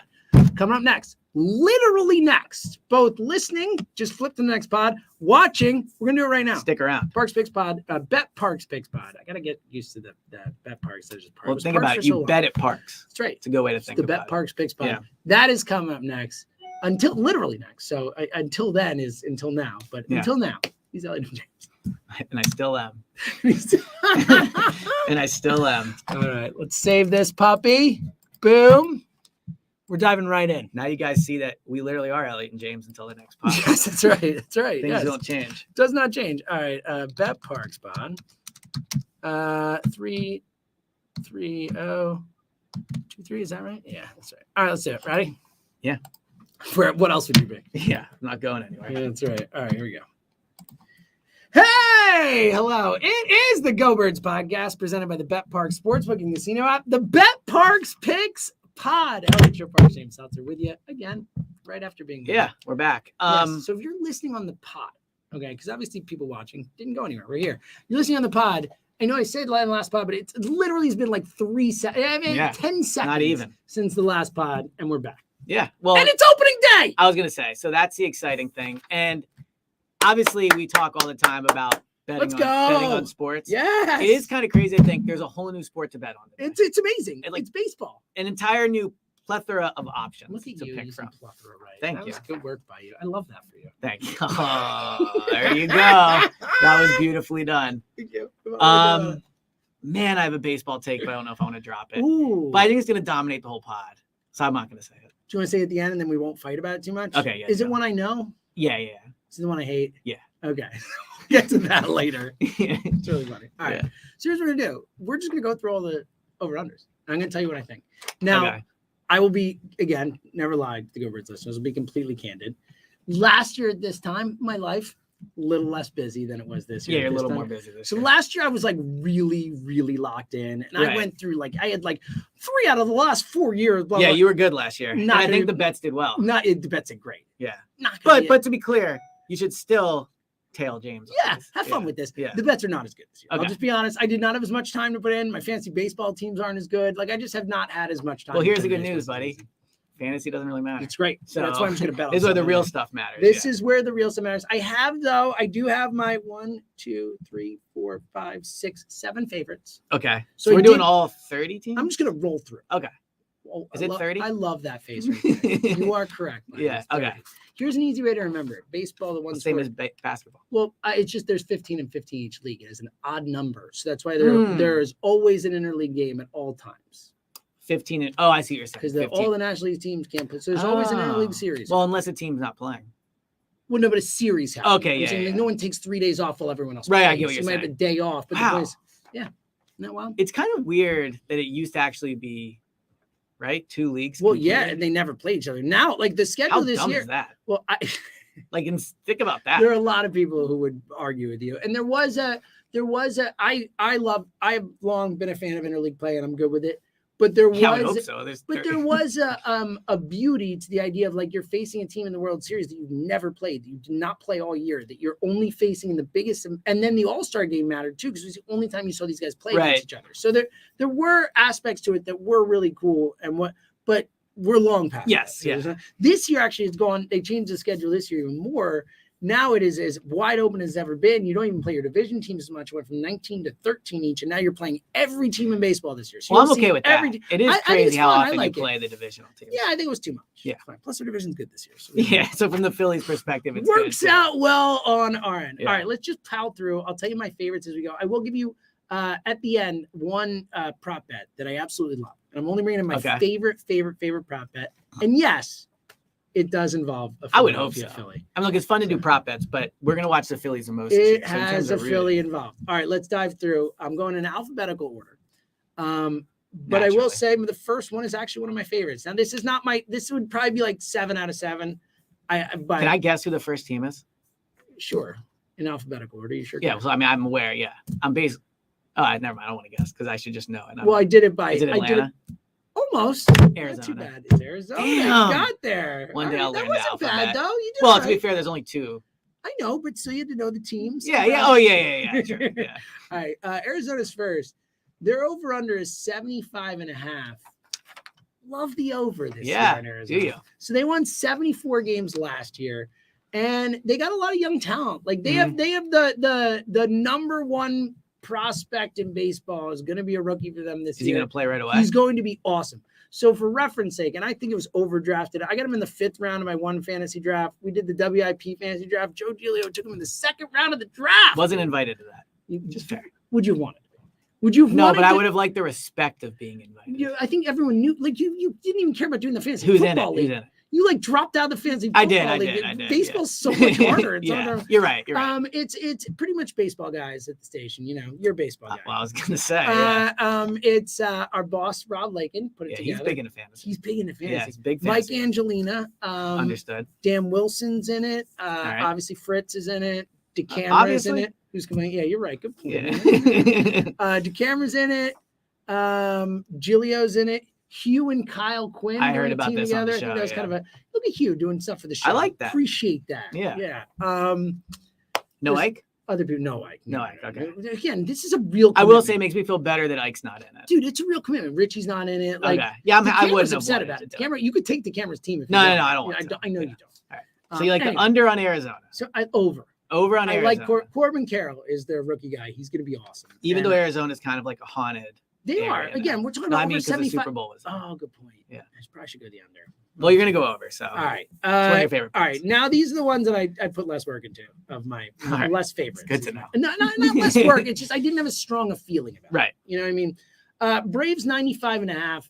It feels like a fair number. They've gone over it the last couple of years. They were at 101 last year. They did lose some guys. I think losing Dansby Swanson hurts. I'm going to go slightly over on this. I'm going under. I think they're like a 97 win team, but I would not bet this one. Okay. I would not be surprised if they take a step back. They did win 101. What's the highest? The highest number this year is actually that. I was going to say 95 is pretty high. It's high. Well, we had higher numbers last year, but a team that is there is one higher number than that. Well, I guess their division being tough is probably impacting them. Oh, it's part of it. Yeah, for sure. But a 95.5, I'm going to go slightly over because I like the Braves. I think the Mets take a step back. We'll get to that. Baltimore, 78.5 last year. They won 83 games last year. Baltimore almost made the playoffs. Baltimore might have the best logo. They have a great colors. Their hat is like phenomenal. Good. Yeah, the old school one. It's a shame they're like irrelevant now. They almost made the playoffs last year. But they didn't. Yeah, but they didn't. And I'm going to go under this year. Okay. People are really excited about the Orioles this year. You're out. I'm out. I think last year was kind of a magical year. I think they won more games than they should have. I'm going to go under. I don't feel super strong about it. I'm going to go under. Also going under, the Boston Red Sox. Ooh. 77.5 games. They won 78 last year. I think they're worse this year. Wow. It's an ugly scene up there in Boston. It's a low number. So they hate their general manager. I see on Twitter. Yes, not a fan. Hate. Yeah. Trevor Story, like they waited till like halfway through the offseason for the guy to get surgery. Now he's gonna be out like 6 months. That's like, insane. what? Yeah. What the hell are you doing? Yeah, they're poorly run right now. I think there's some bad mojo up there. I like them to go slightly under, though it is a fair number.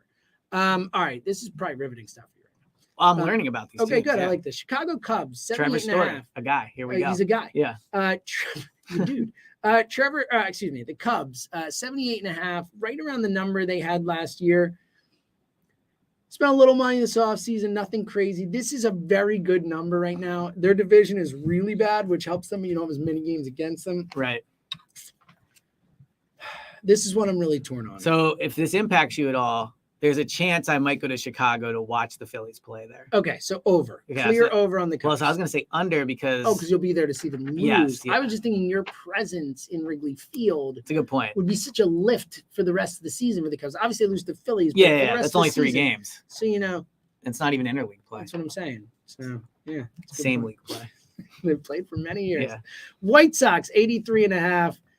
I'm going to go under. They won 81 last year. They were over under of like 95 last year. Fell off. I just don't like the mojo, you know, the they Rusa just- thing last year. Also a good hat. I had that hat growing up. The black and white. I'm Yeah. sure of that. All right. The Reds, 67.5 under. They're Like trying Cincinnati to lose. Reds. Yeah, they're bad. Cleveland. This one would be, if I had an 8th pick, this would be my next one. 87.5 over. I did this last year. Last year, one of my best ones last year was I came in here and I said the Cleveland Guardians, which I'm still doing. It's a lot of years. Well, I to get also there. love how you go like, if I had an 8th pick, like, guess what, buddy? I do. You, All right, that made- you're the one really good that point. set the cap of last 7. year they were 81.5. I came in, I was like, this is outrageous. I was like, this is one of the smartest organizations. I'm betting on this organization. Every year they win more than this. They won 92 games last year. So I'm just going to do it again. Obviously, the number more commensurate with their skill. They got a really good young team. They have a lot of good pitching, like really good, like great bullpen guys, great starting guys. I like Cleveland to go over 87.5. I think the division is down again this year too. Thoughts so far? I like it. Okay. That's all you need from me, literally. Yeah. Colorado, 66.5. I'm going to go under. I know it's a low Do they still number. have what's his face that signed there and like never hit a home run? Chris Bryant? Yeah. Yeah, he's still there. They're going to trade him probably, right? I mean, dude, they are so for the Rockies are one of those teams that it seems like every year they're always like, oh, we'll be better. We'll kind of try and compete. And they never do. They're finally saying, all right, we're not going to compete. Right. We're So trading guys. We're speaking going to of- go down. Like, we're not going to compete. Speaking of guys, teams that don't compete and overrated players, did you do Anaheim? Oh, I'll get there, buddy. LA. Well, you're doing them in alphabetical order. They're Los Angeles. Oh, okay. They're the Los Angeles Angels. Okay. I don't like that. It hasn't been Anaheim for a long But time. no, I thought it was the Los Angeles Angels of Anaheim. So that was at a certain point. It was the Anaheim Angels like forever ago.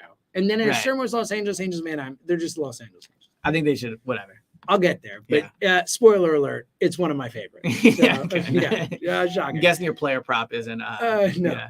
All right. Detroit Tigers, 70.5. I think is a good number. They were right around, I think, 68 or 69 last year. I like some of their young dudes. I'll go slightly over. I'll say like 71, 72 wins for the Tigers. Don't feel great about it. One of my favorites coming up next. I hate to do it. But Houston's over-under is 95.5. It makes absolutely no sense. You It makes going no over on sense. that? They won 106 games last year. They've won 100 for the last 5 years, excluding the pandemic. Well, year, they've which is also shown they can go like win after they've already won. They've been in the World Series 3 of the last 5 years. They won over 100 for the last 5 years. The only year they didn't, they won 95. Their over-under is 95.5. I think This is one of those but this is one of those like, what do they know? Like, because to your point, it's like if we're doing the football pod, we'd be like, 95.5 is a fair number. I mean, that's again, it is the highest number. But they've hit it is it. tied. I know, but Yeah. I get it. But it is tied for the highest number on the boards. They are the number one. Right.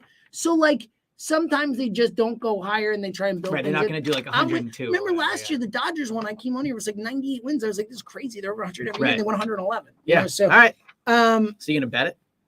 I'm betting the Houston one. Okay. It's one of my favorites. Wow, real fan. Well, yeah, I'm not gonna bet for them in the playoffs, but I'm trying to make. They some are in the money. other league. We are here to make money, folks. That's a good point. Kansas City 68.5 under. I don't have super strong thoughts on it. I think they're going to Like be everybody. I think they're going to be in that range. I think they're Yeah. a 65 to 70 win team. I'll go under because I don't think they'll get to 69, but I wouldn't be shocked when bet it. All right, I got back-to-back favorites in a row, and one of them is one you mentioned. Okay. Los Angeles Angels. Can It's I guess? 81.5 this year. What would you have guessed? I would have guessed lower. Okay, it's 81. Exactly, Yeah. right? Yeah. They won 73 games last year. I did this last year. I think their number was like 84.5 last year. I came in, I was like, this is one of my favorites. Stone Cold Lock. They never go over. They will not go over. They will win less than 81.5 games. Bank on it. Bet everything you have on. I think there's a better chance they go under. No, I'm sorry. I'm not phrasing this right.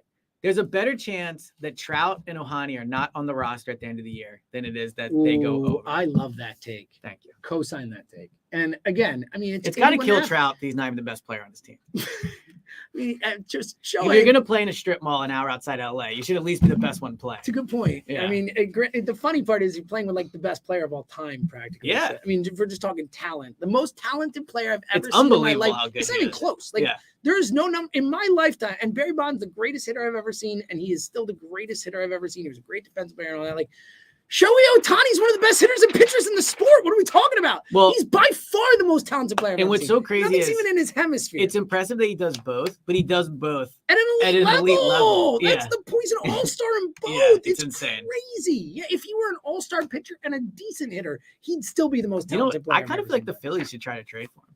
Oh, yeah? Yeah. It's a free agent at the end. I'd be in on that. So, all right. Another favorite. And I came into this saying, all right, like, the Dodgers are going to take a step back this year. And they purposefully are. Like, they have reset their spending. They're trying to get under the tax. If you get them 2 years in a row, like, they let Trey Turner walk. They've let guys walk. Where did he sign? It's a good question. Maybe he'll come up in my prop later. So I was already coming and be like, under. Yeah, I'm doing it. Dodgers it's a high number. It's 95.5. Same as at Houston. That is way too low. They won 111 games. 111, Elliot. That's you five just said off they're the taking record. A step back. Dude, they win 100 every year like clockwork. Organizationally, they will win 100 games. Like, they will. Okay. So I'm taking the over. All right. And one of these years, it's not going to happen. And if any year, it'd be this year, but I can't not take the over. All right. We'll get to the other half of baseball in a sec. I mean, what are we doing here? You can't listen to this whole pod and not download the Bet Parks. So I'll never say it's rude to listen to the pod because we love you all. Yes. But it's a little rude to listen to the Bet Parks pod and not have the Parks app. Exactly. And not be like, ooh, you know what? James is right. The Angels are a dumpster fire every year. How is it 81.5 wins? Boom. Money in my pocket. And let me give you a quick thing about Bet Parks, right? So I went and I saw Nick Offerman there last week. Oh, yes, and I just you want to did. say, my guy, Ron Swanson. We talk about this a lot from a gambling perspective, the app, all that stuff. We go there for our show, so we know it's a good scene. But, very rarely do I get to go out and, like, hang out there. Yeah. Dude, that place is fun. I love it. There's, like, 7 bars. The Excite Center there you can is awesome. walk all around. Like, you can carry the drinks and they around. Get great acts there, too. We had dinner. They let us take drinks to go. Like, it was, awesome. Yeah. I would highly recommend a night out there. I love that. So if you don't live close by, get a hotel. Like, it's look at this night out of Parks, and then you have the Bet Parks app. You can be gambling while you're waiting to go to the night out. It's a beautiful thing. And again, you can make all these bets with us. So download the app now. Again, told you before, all new users can get, if you bet $10, you get $125 in sportsbook bonus if your first bet is a winner. That is an insane deal. Of course, you can bet on more than just baseball. You can bet on basketball. Tournament coming up this weekend. Listen to yesterday's pod for my thoughts on that. Basketball, you can bet on individual player performances. We love our parlays, all that good stuff. Again, all users, if you bet 10 and win, you get $125 in sports book bonus back. BetParks.com has all the terms and conditions. New users and winning bets only. Sports bonus bet must be wagered once. See website for details. You must be 21 in Pennsylvania, New Jersey, or Ohio. Gambling problem. 1-800-GAMBLER. Yeah, so give some love to our other partner. Oh God, it's fun to have. Yeah, I love you, Window Nation. Yeah, thank you for joining. You to know that I love you and I appreciate you, and my soul is happy to talk about how great you are. So on the last pod, I said that I thought windows were the most underrated part of the house. You did. So here's like the only like kind of worrisome part about having Window Nation on the pod is they send this fact sheet with like all types of ways windows help your house. And as someone that gets worried about every single step of the house, you're like, oh no, this is like, I don't think Kristen's gonna be happy I can read this because it says if your windows are leaking, it can cause serious structural damage to your home and cause mold. This is all you're gonna think about now. Leaky windows can allow mold to grow inside your home completely unnoticed. And now is the time to replace them. But also, and look, if you listen to the pod, you know this. Weather impacts your windows. Hot days and cold nights can cause caulk to crack. I guess that's how you pronounce it. Yeah. You never heard of caulk? Well, this is like Kristen, like that's. You're, There to was. be fair, that is Emily's world. I Not was mine, gonna but say I've heard of it. I think we bought it one time, and like she was like, "Will you go up and ask ask for it?" And I'm like, "Please, just don't." Like I'll do it because I love you, but please don't. So yeah, that can be an issue. Seal failures, condensation. Here's the truth: if you don't have good windows, you're in trouble. Yep. So how can you help that? You can do it with Window Nation. And right now they have an unbelievable deal. Buy 2, get 2 free. So houses only have 4 windows, as we discussed on the last pod. So you're basically getting every window in your house. You get 0% financing for 5 years. That's right. 0% financing for 5 years. Also, Window Nation, the average installer that works for them, you want to guess how long they've been installing windows? I don't know, like a few years? 16 years. What? The average installer has over 16 years experience with over 20,000 windows installed. Like, I've only been covering the team for 10 years. I was trying to say I've got 13 years. Yeah, and I feel like we're both experts. So 16 really years is good a at what long we time. do, So yeah. here's what you're going to do. You're going to find out that the windows can really hurt your house if you don't have good windows. You're going to call Window Nation. They're going to have experienced guys. You're going to call them at 866-90-NATION or go online to windownation.com. And as always, tell them Elliot and James sang. Tell them you sang. That's where the music drops, like, oh, and it's like, yeah. Tell them Elliot and James sang. That's pretty great. Thank All right. Thank you to Window Nation. Thank you to Bet Parks. Welcome to the family. Yeah, seriously. Welcome to the family. All right, let's get back to this as we Let's continue get back to it. to make people money or attempt to or not. Have fun. Yeah. The fun thing I will say about doing these baseball over-unders is like you really get some bang for your buck. Now, it is like, yes, you have to wait a while to get paid. I get that. But like, there is something to adding to the every night of the season. It's like, I really hope the Brewers win tonight. Well, I also think, so like when I started gambling on basketball, I learned so much more about the league. Totally. So maybe I'll like gamble on a bunch of baseball It really helps, teams. man. You know how much because you're baseball I following watch. it. You learn the players. Yeah. It's all and that. it's fun because you're watching the games. Yeah. It matters anyway. All right, let's keep it rolling. Miami, 75.5. I'm surprised by this number. What's the lowest number? We'll get there. Okay. So we have gotten to one of them? There are 2 teams with the lowest number. One of them's coming up for sure. Did we do one already? Is Miami like trying to win? Okay, so we didn't do them. They're both still on the table. Is Miami trying to win? So they are. Okay. They're trying to build, right? I mean, they have some young pitchers I really like Jesus Luzardo is awesome. Edward Cabrera is awesome. They have I know you do. Yeah. Sandy Alcantara, obviously the freaking Sandy Alcantara, the literal NL Cy Young winner. Like they got some talent. Mm-hmm. They've started to spend a little more money, do some things. They won like 60-something games last year. 75.5 feels too high to me. They're it's a big freaking increase. Marlins. I'm gonna go under, but I do like they are one of those teams. I wouldn't bet it because they are one of the teams where if like 2 or 3 guys take a big step forward, which is believable, they could be pretty decent. But I would still say under. Milwaukee, 84.5. They won 86 last year. They just seem to get it done every year, but they lost some dudes. They did.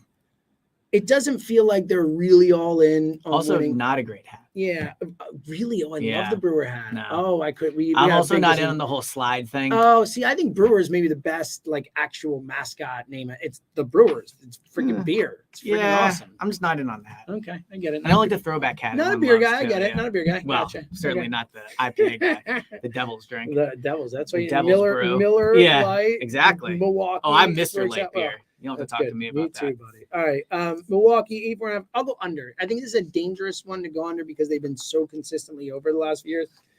But I think they won 86 last year, obviously finished the season horrendously. I think they take a slight step back to like 82, 83. I wouldn't bet it, but that's where I go. Minnesota, 84.5. Spent some money this offseason, went and brought Correa back and all that stuff. They won 81 last year. Some of these teams will be a little better. I'll go over. They were better 2 years ago. I don't feel good about this one at all. I can see I'm not either. betting it. Yeah, don't bet it. Yeah. Don't bet it. All right, the Mets, 93.5. Meet the Mets. Stone cold under. Stone cold 93, under. you said it was? 93.5. They feel like under. disaster. Yes. If nothing else, they feel like they're going to disappoint. They won 100 games last year. I bet it's got to suck to spend all that money 88 and to still not be good. Can you imagine? At least like Middleton spending money and they're good. Like that. What a take. Yeah, Considering the Mets were way better than the regular season. Whatever. Love it. The other high one, Houston was 95.5. The Yankees also 95.5. They were over that last year. I don't like the mojo to start the season. They went out and got Carlos Rodon. He's missing the first 3 weeks, month of the season. Luis Severino, their other best pitcher. They do out have for that like feel 6 good. weeks. They do have that feel good rookie that made the team. They do. Anthony Volpe. Yeah. Good number on him, by I the like way. feel 11. good rookie. He's like their top prospect. I don't know if it's like a feel good story. Isn't he from there or something like that? All I know is their top prospect. Yeah, there was a cool video of him making the team. Well, I'm happy for it. Look at you just knowing stuff. No problem. You were ready to throw Anthony Volpe in there. I'm going to go under. There's a dangerous one. I think most people will go over. I think I'm in the minority here. I think they're going to take a slight step back this year. I still think they're a playoff team, but I'll go slight under. All right, another one of my favorites. We have 2 of my favorites left. And this is a bold favorite because it is tied for the lowest number on the board. The Oakland A's at 59.5 wins. 50. Do you know how hard it is to lose less than 60 games? You got to lose over 100 games. Like, it's hard to lose over 100 games. I think the Oakland A's lose like 110 games. Wow. I think they're going to be one of the worst teams we've seen in a long time, or up there with the worst teams we've seen. Phillies just got some. 110 is like a lot, like maybe 105, but I think they're going under 59.5, and that's freaking hard to do. What's the record? 52 and 110, maybe. Wow. There's been worse. Like back in the day, like there's been worse percentages, like the Cleveland Spiders, but in terms of when they 40 games. I think it's 52 and 110. I'm not 100% on that, but that's what's sticking in my head. I think they're going to be really bad. Another one of my favorites. I actually lied. I had one extra favorite because I think the Phillies are absolutely going over 88.5 wins. I can't believe it's so low. The Mets are 93.5, the Phillies are 8. I know they lost a lot more than that. I can see your face. All right. Well, for me, stone cold lock. Okay. I bet on it. Just tell me why you think. Tell me why I'm wrong. Okay. Like, is Zach Wheeler alive? I feel like I never hear about him anymore. Is he going to pitch like starting game 2? Okay. All right. So I'm wrong about that. So we'll take that. So I'm already feeling better. Yeah. Okay. Zach Wheeler being alive is a big one. Did he pitch in spring training? Did I just miss it? You just missed it. It's unlike me. He's ready to roll. Bryce is out. I don't know. Like, he's going to be back sooner than we think. Reese is gone. Like, pitching. I'm just. Here's the thing that I think people are missing. They're coming off making the World Series. 87 win team last year, and the Mets were 100, and the Braves were 101. They were not an 87-win team. They were 7 games under 500 with Joe Girardi. It's a good point. When Rob Thompson came in, they're basically a 100-win team with Rob Thompson. So, everything we saw with Rob Thompson is basically what the Braves and the Mets were. I think people keep forgetting that. People keep being like, oh, they were so much worse. They weren't that much worse. They were just worse because Do you feel better or worse about their pitching from last year? I feel better. I mean, their bullpen. I think this is the best bullpen we've had in Philadelphia since 2008. Okay, like I think the bullpen is going to be awesome. All right, I'm back to the over. And I think the lineup's going to be. I think the lineup's going to be awesome. And I think Harper's going to come back early. I think Trey Turner. I agree. He's going to come back early. Type season. Yeah, I thought that might be your player prop. No, it is a good one though. I do like the. I have a better one, more of a lock in my mind for Turner. It is Trey Turner, but we'll get to that. All right. So anyway, Oakland under, Philly over. Pittsburgh 67.5. I'll take the under. I could see them going over. They've got some nice young players like O'Neal Cruz and Brian Hayes. If some of these guys take a step forward, also PNC Park is over. Mitch Keller, I can't quit him in fantasy. But if you need some help with that, I'll take the under. PNC Park is beautiful. Yeah, I hate when people are like, oh, what a great park. Have you been there? No, of course. Okay, not. Well, but this is what he does. But he says something every time. Nobody can discuss the Pirates without bringing up PNC Park. It's just a baseball park. No, it is the nicest place that I've seen a baseball game. Like so outside nicer like than Wrigley. Citizens Bank. Yes, I find that hard to believe. Everyone's like, oh, you can see the bridge in the back. Yes, like, wow, it's awesome. Wow. No, it's cool. The city's right on top of you. You are not allowed to count on this till you go. That's the end of the discussion. I don't think you can have a great ballpark and have an irrelevant team. What are you talking about? Because their games don't matter. Like, we have a great ballpark. They never play games that matter. Ballpark is because what's the atmosphere like? Because the atmosphere can't be that good. The atmosphere is not as cool as host. How about this? Phillies fans in the whole place. The atmosphere is great. How about this PNC Park? Host one serious game, and then we'll talk about you. Like Pirates made the playoffs a decade ago. Like did they? All right, how many rounds? Remember Andrew McCutchen? Yeah, I actually read a whole book on that season. Well, there you go. So I knew they made the playoffs, but it was like 1 year. PNC Park, and it was actually like 3 years or something like that. I think they made a wild card game. Whatever. The old manager. Regardless. They're a disaster. I'm not supporting the Pirates, but their stadium rocks, and you're crazy. And you can't say it till you go there. This is one of the toughest ones for me. The Padres at 93.5. I'm gonna go slight over. They won 89 last year. They went out. They made moves this offseason. They're spending money still. They obviously won Soto here for a full season. Right. I'll go slight over. I don't feel great about it. That's not one I feel strongly about. I think they're somewhere from 92 to 94, so I think it's a perfect number. All right, my last of my favorites. The Giants are at 80.5. They won 81 last year. They won obviously 108 or whatever it was the year before. Like, I don't really get this one. I think they're going to be well over that. I think they're like an 85-win team. I think it's an overreaction. I think it's an overreaction to last year. They went out, they tried to sign guys. It didn't work as much, but they are an organization that's trying to win, that will put assets in. If they still got Gabe? They're good at that. Yeah, of course. Cool. They're good at the deadline. They'll make trades to add. They've got a super smart GM. Now that's a great ballpark. I've been to both. I actually like PNC better. Oh my god, dude, PNC's awesome. They're I'm sure. crazy. Yeah, I'm sure it's unbelievable. Again, on a very basic level, I'm sure it's just a thrill. I'm sure it's a thrill to walk through with 5,000 other people there when they're losing. Everyone listening, 5-0 in the bottom of the fourth. How absurd is it for Elliot to make this comment when he's never? You act like I haven't seen it. To the ballpark, like I've seen it. You're not there. Like, am I gonna get there and something's gonna like an amusement park's gonna explode in left field? No, like but there's a freaking city there. I've seen the picture. I can picture it because I've seen it. All right, we need to. Okay.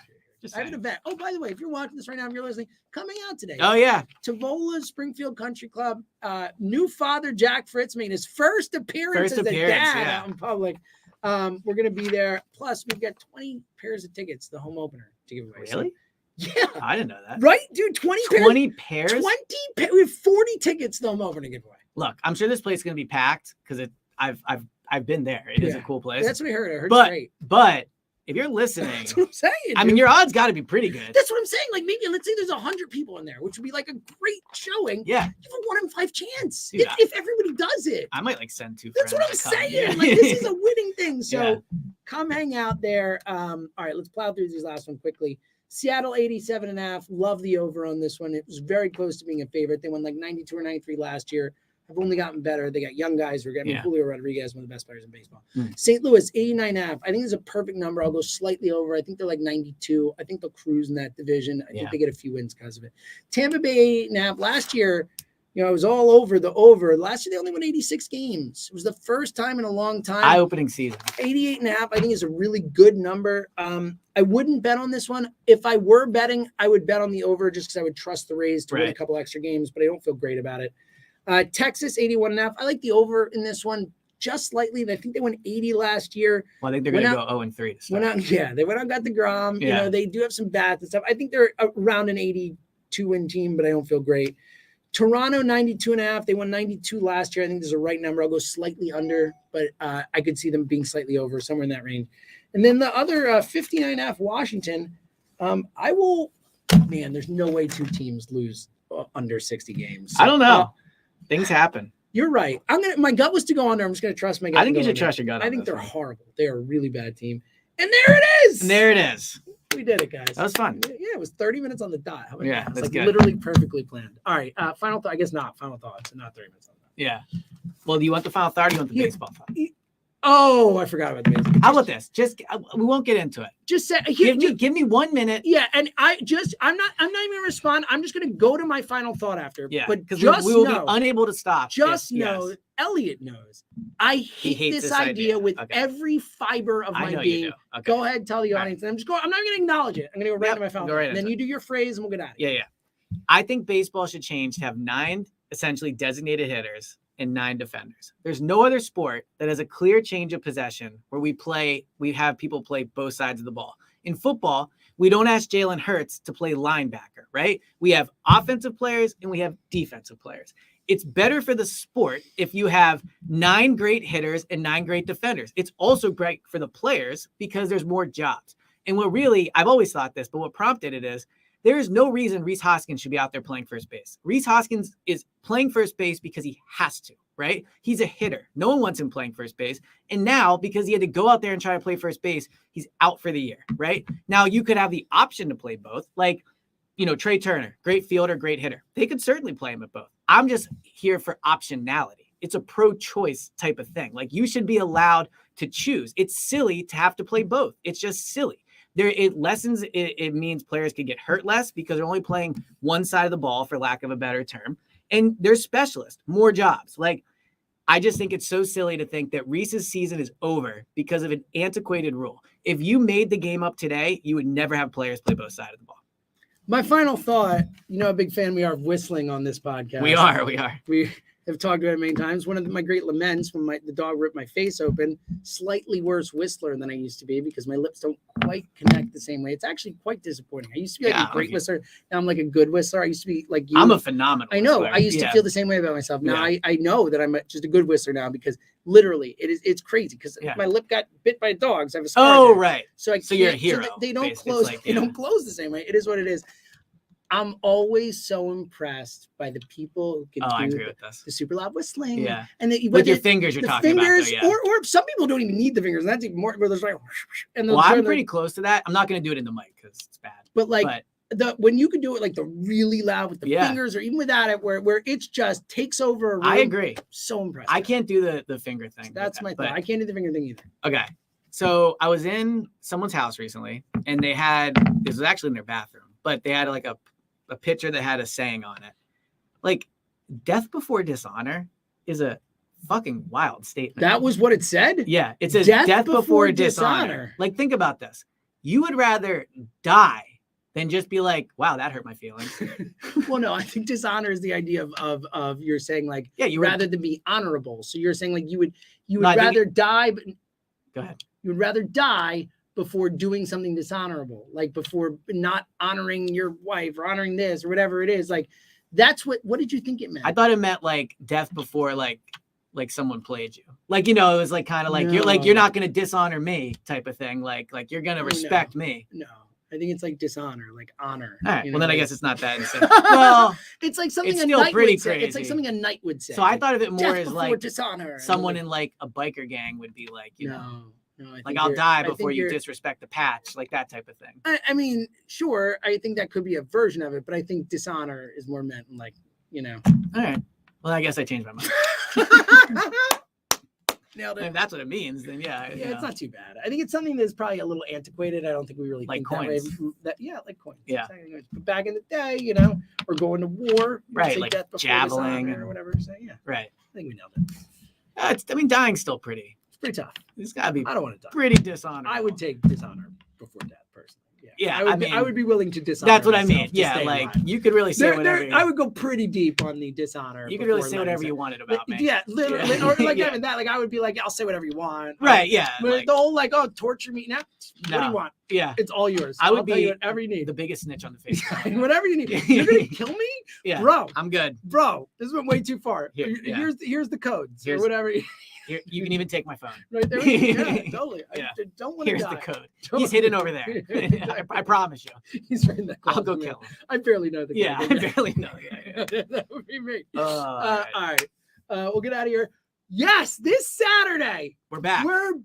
We will actually be doing a radio show. Go Birds Radio is back 1 to 3 from Parks. Come say hi, call in, all the good stuff. So we'll be back then. So nice. Not as long Till Saturday. And the Phillies are after that. How about that? I think we're doing a little. We are doing 3:30. Yeah, a little leading off. Talk. We'll be on until 3:30. I'll start off by being like, "Good news, guys! Zach Wheeler's alive." Oh, that's great. All right, we'll be back on Saturday. Boom. Thank you to everybody. I always forget that we're on camera when I do my post-show boom. Yeah. Because it's a little awkward. I'm like, oh, other people are hearing me do the boom, not just Elliot. People don't like the bass. I get excited. What? Oh, your take. Yeah, okay, good. Take, yeah. Thank you. I'm guessing Ellie's had some bad takes. Yeah. Thank you. Yeah. Thank you. That's why I didn't even respond because we've argued, like we have gotten heated about this. Dude, let me tell you. I know I'll end this. Yeah. I'm in a group chat with 3 of my friends. We debated this for no lie, like 3 straight days. Yeah, I'm sure. Yeah. Because it's so crazy. I just like options. All right. Bye guys. Thank you everyone listening. Bye guys. You're the best. Seriously.